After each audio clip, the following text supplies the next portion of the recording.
عزیزان، هر بابایی از دنیا بره برای خانواده و فرزندان چند جا سخته، خیلی بهشون سخت میگذره. من به دو جا اشاره کنم.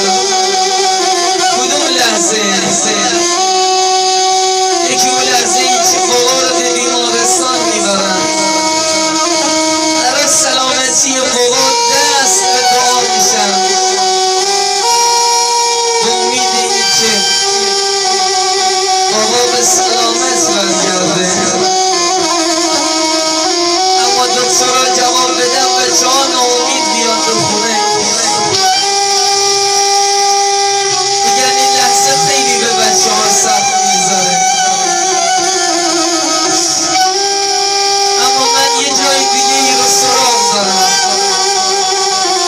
اون لحظه ای که مردم میان پیکر بیجان بابا رو تشییع میکنن، با احترام میان بدن و غسل میدن، داخل قبر بذارن. برای بچه های پدر و مادر خیلی سخته.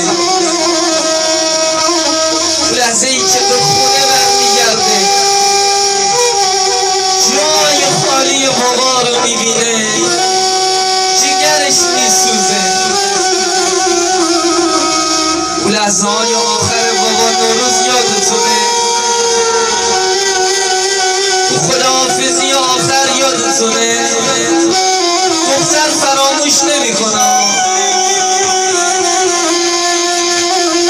یقینا غریبانه صدا میزدید